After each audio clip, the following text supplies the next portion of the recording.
Halo adik-adik Kak Kapi, gimana kabarnya hari ini? Semoga sehat-sehat dan baik-baik saja ya.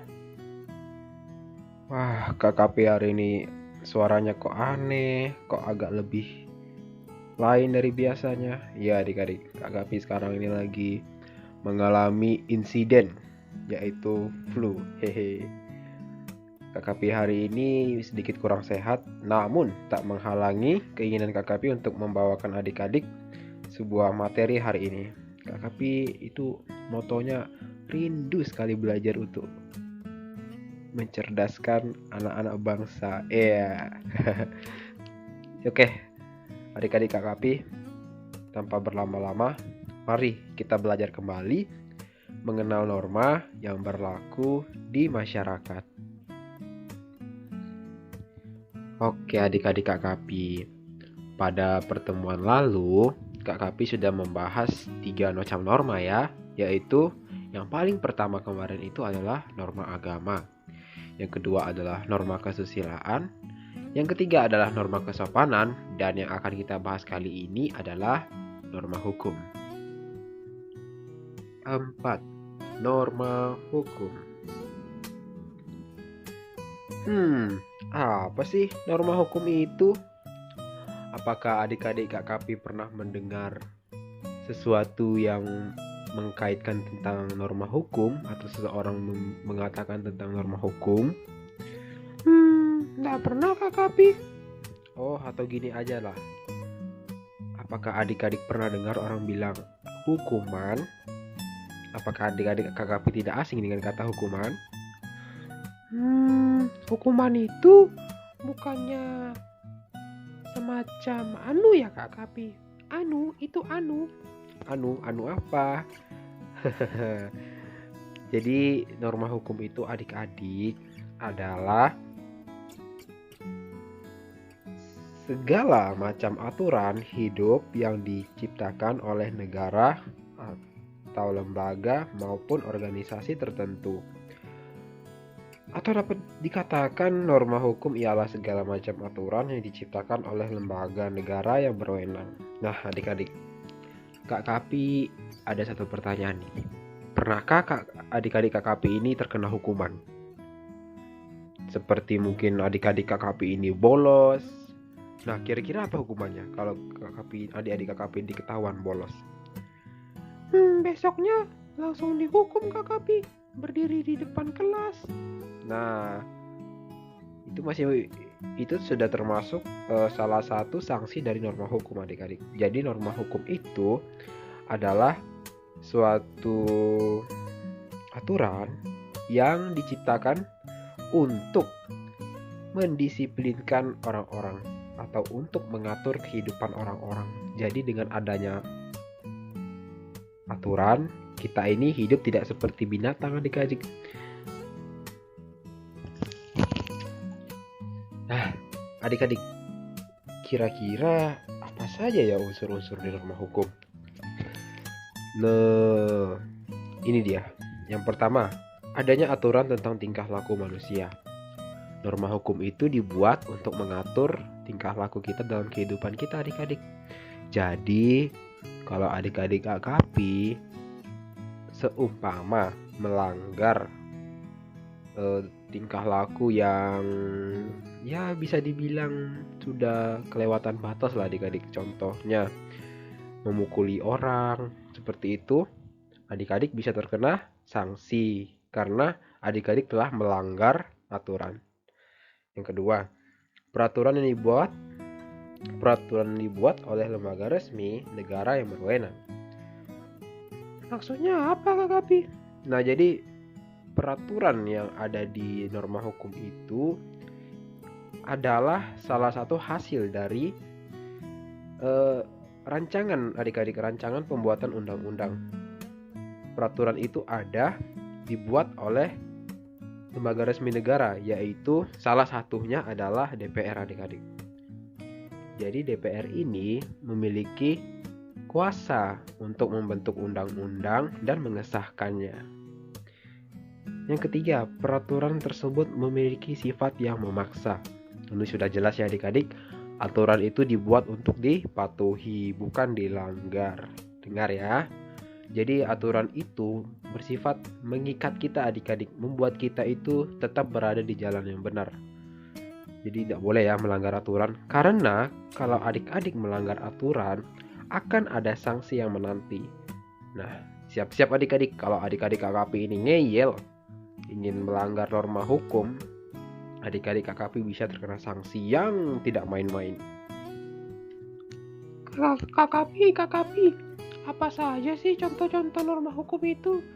Oke, adik-adik KKP akan jelaskan bentuk-bentuk apa saja hukum yang berlaku di Indonesia. Yang pertama itu bentuk norma hukum pengaturan peraturan lalu lintas. Nah, peraturan lalu lintas ini merupakan aturan yang berlaku ketika kita berada di jalan raya. Nah, jalan raya ini adik-adik, di jalan raya ini apakah adik-adik pernah melihat lampu lalu lintas yang ada warna merah, warna kuning, dan warna hijau? Itu adalah salah satu indikator ataupun salah satu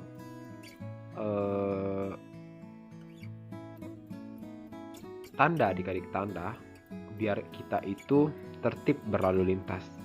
Kalau lampu lalu lintasnya berwarna merah, kita harus berhenti. Kalau lampu lalu lintasnya berwarna kuning, kita harus hati-hati. Dan kalau lampu lalu lintasnya berwarna hijau, adik-adik KKP harus jalan. Jangan sampai ketika lampu lalu lintas berwarna merah, adik-adik KKP nerobos ya. Karena nanti akibatnya bisa fatal dan membahayakan nyawa adik-adik KKP sendiri. Begitupun juga warna hijau. Kalau lampu lalu lintasnya sudah berwarna hijau, sebaiknya adik-adik KKP langsung jalan. Jangan berhenti di tengah-tengah lampu lalu lintas di tengah jalan, karena orang-orang di belakang akan ngamuk. Hehe. Yang kedua, peraturan hukum pajak. Pajak ini adalah salah satu upaya kita sebagai bangsa Indonesia yang baik dan taat kepada negara. Untuk kita ya setidaknya istilahnya apa ya adik-adik, kita memberikan kontribusi untuk membangun negara dengan cara membayar pajak. Jadi kalau kita bayar pajak, semoga-moga Indonesia ini bisa menjadi negara yang lebih maju. Yang ketiga, peraturan hukum pidana. Sebenarnya KKP tidak terlalu paham dengan peraturan hukum pidana ini, tapi yang lebih ya secara umumnya KKP akan jelaskan. Peraturan hukum pidana ini adalah peraturan yang dibuat apabila kita untuk mengatur kehidupan kita adik-adik. Jadi misalnya nih adik-adik KKP ini ketahuan mencuri gitu. Nah, tiba-tiba dibawa ke kantor polisi. Nah, kalau sudah adik-adik KKP sudah dibawa ke kantor polisi, otomatis adik-adik KKP sudah terkena namanya hukum pidana. Nah, seperti itu. Yang keempat, peraturan perundang-undangan. Oke, ini adik-adik, inilah yang dibuat DPR tadi. Mereka membuat peraturan yang mengesahkan undang-undang, di mana aturan dalam undang-undang itu bersifat menyeluruh dan bersifat mempengaruhi semua orang yang ada di Indonesia. Bukan hanya peraturan perundang-undangan saja adik-adik, semaksud KKP, semua peraturan seperti peraturan lalu lintas juga, peraturan hukum pajak juga, dan peraturan hukum pidana itu semua orang di Indonesia itu kena. Dan yang ketiga yang paling simpel adalah peraturan sekolah. Jadi di sekolah pasti ada yang namanya aturan, karena adik-adik dimanapun adik-adik KKP bersekolah, di sekolah adik-adik ini pasti ada aturan. Seperti harus pakai sepatu warna hitam, tidak pakai dasi, bajunya nggak boleh keluar, rambutnya nggak boleh panjang, seperti itu. Nah, ada juga alat kekuasaan negara yang adik-adik dibilang memfasilitasi agar norma hukum ini dapat terwujud. Yang pertama itu adalah Pak Polisi. Ya, jelas sekali Pak Polisi. Pak Polisi ini adalah tugasnya untuk mengayomi masyarakat dan menjaga ketertiban. Pak Polisi ini akan menangkap orang-orang yang melanggar hukum. Nah, selanjutnya ada jaksa adik-adik. Jaksa ini memiliki wewenang untuk melakukan penuntutan, juga melaksanakan penetapan hakim dan putusan pengadilan yang telah memperoleh kekuatan hukum tetap. Selain dapat melakukan pengawasan terhadap pelaksanaan putusan pidana bersyarat, putusan pidana pengawasan, dan keputusan bebas bersyarat. Jadi, ya, wewenang jaksa ini pada umumnya adalah melaksanakan penuntutan, melaksanakan penetapan hakim dan putusan pengadilan yang telah memperoleh kekuatan hukum tetap, dan melakukan pengawasan terhadap pelaksanaan putusan pidana bersyarat, putusan pidana, pengawasan, dan keputusan lepas bersyarat. Ini adalah wewenang dari jaksa itu sendiri, adik-adik, karena jaksa ini adalah salah satu elemen yang mewujudkan hukum itu sendiri. Jadi kita sebagai warga negara yang baik dan tidak sombong, kita harus menghormati segala putusan jaksa dan hakim. Nah, selanjutnya ada hakim. Apa adakah nama teman kalian yang namanya hakim? Siapa yang namanya hakim? Hehe. Maksud Kak Kapi sini hakim yang menjadi profesi, adik-adik. Hakim adalah pejabat yang melakukan kekuasaan, kehakiman, dan memimpin persidangan yang diatur dalam undang-undang. Hakim artinya orang yang mengadili perkara. Dalam menjalankan tugas dan fungsinya, hakim wajib menjaga kemandirian peradilan. Nah, kalau kita melakukan pelanggaran terhadap norma hukum, akan ada sanksi yang menanti kita. Yang pertama, kita akan dikenakan denda. Nah, denda ini adalah bayaran yang telah ditetapkan sesuai dengan undang-undang. Yang kedua, kita akan mendapatkan hukuman sosial. Bisa jadi nanti kita dikucili, bisa nanti kita dibenci sama orang, bisa jadi nanti kita dijauhi gitu lah, adik-adik, seperti itu. Yang ketiga, kita akan mendapatkan hukuman penjara. Kalau sudah kelewatan batas dan adik-adik ini tidak dapat lagi, maksud KKP, terlalu barbar adik-adik melanggar norma hukum, seperti misalnya mencuri ataupun melakukan pencemaran nama baik, bisa juga adik-adik mendapat hukuman penjara loh. Jadi hati-hati. Dan yang terakhir adalah hukuman mati. Nah, ini adalah hukuman yang paling tinggi, dari mana juga kita akan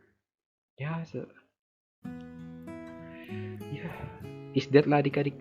Adik-adik KKP tahulah kalau namanya mati kan. Maksud dari hukuman mati ini adalah hukuman yang diberikan kepada kita karena kita telah melanggar peraturan seperti merebut kehidupan orang lain. Seperti itu. Itu sanksinya sangat-sangat tinggi, adik-adik. Oke, sekian video dari KKP. Mohon maaf kalau ada KKP salah kata. Ya, KKP juga sama-sama belajar dengan adik-adik. Apabila ada kata-kata ataupun ucapan-ucapan KKP yang mungkin belum sesuai fakta ataupun menyakiti hati adik-adik KKP, kakak mohon maaf. Oke, bye-bye. See you again.